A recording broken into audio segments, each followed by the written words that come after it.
people would be proud of you for noticing it. Now, with the aliens, we have a guy on our, he's a big conspiracy guy. He thinks there's been like thousands of alien abductions. And what does he base it on? That's what I would love to ask him. If we get Troy in here, I would like him to ask you because we are genuinely curious. Do you think that there's been alien abductions? I have not seen convincing evidence. He said based on the reports that people have given that they've been based abducted. on eyewitness testimony. Yes. Troy, do you want to ask Mr. Which, of Tyson? course, though eyewitness testimony be high in the court of law, it is the lowest form of evidence in the court of science. Oh. If you go to a scientific conference and say this is true because I saw it, it's like they'll just laugh you out of the room. Right. It's like come back when you have a reliable and verifiable means of recording that information. Hey, how you doing? Nice to meet you. Troy, all right. Yes. But at this moment, if you were to be asked, you would say you're not saying that alien abductions couldn't happen or have happened, but you have no evidence. I'll just say the evidence that has been put forth as evidence is not convincing to a skeptic. Right. And most of that evidence is either, and we'll find out in a minute, either someone with eyewitness testimony coming forth giving firsthand account of what they experienced, or it is something in the sky that they didn't understand and presumed it to be something in the absence of actual evidence to support it. Could have been Aurora Borealis. It could have been something. It could have been actually aliens. But could have been. But I just bring me an alien. Then we're good. There's been a few that are questionable. Yeah. Well, you're quite convinced. Troy, how you doing? Good, man. Good to meet you. Good to meet you. Yeah. You're quite convinced of the alien abductions. Yeah, I mean, there's just wait. Have you been abducted? I have not. No. Okay, so you're trusting the words of other people. I'm just going by what I've seen before, as far as words from other people, testimonies, as far as testimonies. Yeah. Like 3 girls in Zimbabwe who are 5 years old, and they came running up. They're out playing in a field. They came running up to the house. Mm-hmm. 3 little. I mean, they're little girls, 5 years old. So they don't have point of reference to a lot of things. They've taken these girls apart, separated them, said, "What did you see?" They all said the same thing. And they all drew the same thing. So when you see something like that, it's kind of hard to be like, you know what? Those girls just made that up. That's not real. Okay, so now we might have 1 billion people in the world today who carry with them a camera and a video and a video camera, and it's called a smartphone.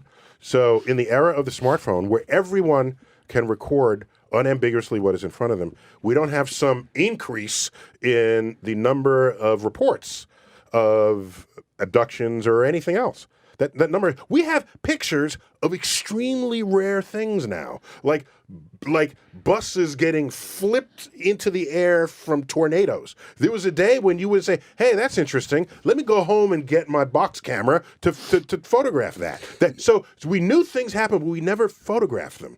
We have such capacity to record today, and I don't see any better evidence than ever has been put forth. So we can say the girls saw something. We don't know what it is. That's not enough evidence to convince a skeptic that they were actually visited by aliens. Well, and that's what you're saying is not necessarily true, because there is a lot of evidence of recorded, documented, unexplainable things in the sky. Wait a minute. Just because you can't explain it doesn't mean it's a visiting alien from outer space. I'm not saying there isn't unexplained things in the sky. That happens all the time, especially to people who don't really know and understand sky phenomenon, especially to them. But by and large, you can encounter something in the sky that you can't explain. Happens all the time. How about airlines? By admitting you can't explain it, you have removed yourself from further conversation about it. You cannot say, "I don't know what that is, therefore it must be a visiting alien from outer space." There's a period goes at the end of the sentence of, "There's something I can't explain floating in the sky in front of me." Boom, you're done. What about airline pilots? So those guys are the only ones that give a lot, because they understand how things move when they fly and propulsion much better than most of the average person does. What I'm saying is, I'm talking about human beings here. I don't care what your profession is. I don't care how many chevrons are on your side. I don't even care if you're a scientist. The point is, what we have learned, and psychologists back this up. Scientists found it first, then psychology got invented, and they study this to no end, that the human sensory system is one of the most susceptible of any data-taking configurations to bias, to mood, to misinterpretation, to all of these. And we say, damn, how are we going to do science when the human sensory system is so susceptible? Let's build machines that can make the measurements, that remove your eyes, that don't use your hearing, that don't require you to taste it, that don't require you to even have to think about it. We measure it. Now I can show you this measurement. Okay. Yeah, I mean, and by the way, it got extra complicated in the era of Photoshop, because now Photoshop practically had an alien button. You press it and throws in a UFO. All right. So even if you produce photographic evidence in this day of doctored photos, it's a start. It's but better not than your enough. eyewitness, but it's a start. I'm saying, grab me an alien. And we're good. We're good to go. All these people who are sure they're aliens, get one. It's fine. And I'm not going to stop you. I'm not going to say you shouldn't do it. I'm not saying there aren't aliens out there. I'm not even saying they haven't visited. Produce one, and you will convince every single skeptic there ever was. That's all. What about the green? There was a movie, one of the dog movies, either Dogs or... one of the dog movies, Right. where the whole movie is in the perspective of dogs. Right. Okay? There's a kid who finds a crashed flying saucer that the Great Dane had flown to Earth in. Marley and Me. That's not the dog movie. Okay. So now watch. Okay? Another kid says, Yes. no, I don't believe you. Because here's eyewitness. So the kid brings him to the crashed flying saucer. It says, okay, so now let's continue.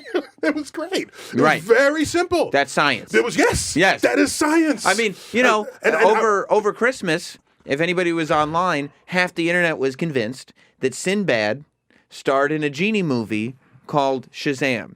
And everybody had this same... It was a collective memory. Everybody had a memory Collective of this movie. delusion. Right, Yes. right. And they were all in agreement that this movie had happened, and it was a thing, until Sinbad came out and said the reason there is no record of this movie is because I was never in a movie called Shazam. I was not in a genie movie. I've never played a genie in a movie. But because people remember it, and because their friend remembers it, and because the other people on the internet remember it. These are cognitive failures of the human memory. And the sensory system is in there as well. We've known this. If you count how many people said they witnessed Bobby Thompson's home run, or name some other... Babe Ruth pointing. If you log how many people say they were at the game, it far exceeds the number of seats in Yankee Stadium. And some of those people actually believe they were at the game. Yes. Most of them are liars, though. Some are They liars. just wanna be a part Some of are it. lie on purpose. Others believe they were actually there. I mean, there's a whole... And they can. And if you believe something that is not true, but you're compelled that it is true, you'll pass every lie detector test, right? I mean, it's whatever. Because you believe it. Because you believe it. That's Right. right. That's So all you that think it's matters. being covered up, Troy?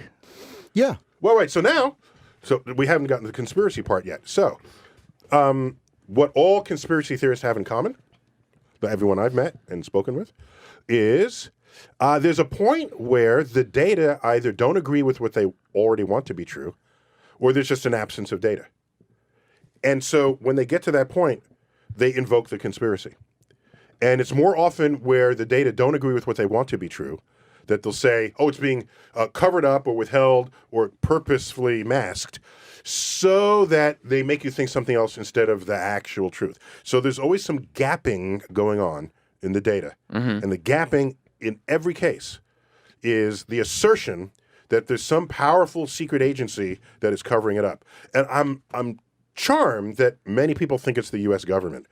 That is assigning a level of competence to the U.S. government far beyond anyone who's actually worked for the government will report to you about. You think that's true, or you think the government's up to some shit? Yeah, I think they're up to some shit. Yeah. Yeah. So well, how did Wait. Don't get me wrong. The government's always up to something. And it's The just- government's always trying to keep a secret. The question is whether they will succeed Right. in keeping the secret of stockpiling it. Look how much we knew about President Clinton's genitalia. If lot. there was ever a state secret, it would have been what he does with his, where he puts it. All right? But there it was on TV. How do you respond to that, the competency angle? Well, first of all, I think that, you said with conspiracy theorists, they believe one thing. I think non-conspiracy theorists do the exact same thing in the other direction, where they're so far convinced that they won't ever go, oh, you know what, that's actually interesting. As far as like Roswell goes, the crash in Roswell, the day after it happened, the Army issued a press release saying that there has been a UFO that crashed in Roswell. We have recovered bodies.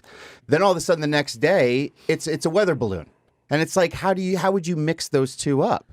So Right. so it's multiple things like that. And you're right. There are no alien bodies. We don't see them, but there are things like somebody in the restroom. Do you think they have alien bodies probably in Roswell? I mean, I would. Did you think see so. Alien Autopsy?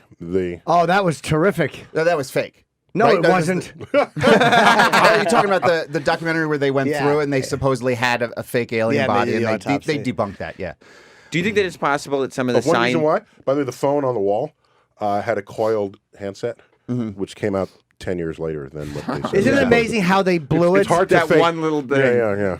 Do you think that there is a possibility that some of the scientists and their data actually have incorrect data because of what the government does? Yeah, but there's just so many things though that point to the direction that there would be aliens that it's so hard to discredit everything and be Carl like, no, Sagan, Carl Sagan Oh, didn't it's believe they had easy come. to discredit I everything. mean, all these people are crazy. The thousands and thousands I didn't of say people. anybody's crazy. They We're are. all humans. So and we're all susceptible. A lot are, though. And so I never used the word crazy. I never said that. All I'm saying is what you're presenting and what you think is legitimate evidence simply isn't scientifically. Okay, what and, about- and I'm not using different rules to apply to you than I would to any of my colleagues saying anything else about much less interesting things in the universe. So what about these people that claim to be abducted that have had certain things implanted in their body that are not found on Earth? Crazy liars? That's Nutcases? No. There's nothing in their body that no one is able to identify. Yeah, that's not true. They found stuff. They found implants that were from meteorites. What we should do They is... found a meteorite what I'm implant saying on is somebody? give me... Tiny all little- I'm saying is give me the aliens. Until you can do that, we have nothing to talk Well, then about. where'd they get the meteorite? That's all I'm saying. Meteorites are all over the Earth. Oh. Well, what okay? evidence is found were on they found Earth? in a body of meteorite evidence? You saying they found... There's What I'm like- saying is, I have set the bar for you. Until that bar is crossed, we actually don't have much to talk about. And I'm not going to stop you from capturing the aliens. Go right ahead. Do it. You don't have those kind of My tools, sense of it is, if an alien has the power to cross the galaxy and show up at Earth, it's not going to show up to a farmer in the backyard that has to then tell us what the farmer saw, or to 5-year-old children. That'll be a major thing that will go unmistakably down in history as an alien visitation. That is my sense of it. But I produce the alien and we're good. Then all of you will be vindicated. Don't you want that to happen? All of you, the crazies. Yeah. All of you. Yeah. Don't you want to be vindicated? The locos. They just Until that happens, don't expect scientific skeptics to jump on your bandwagon. Just don't expect that. And I've told you why. Tell them about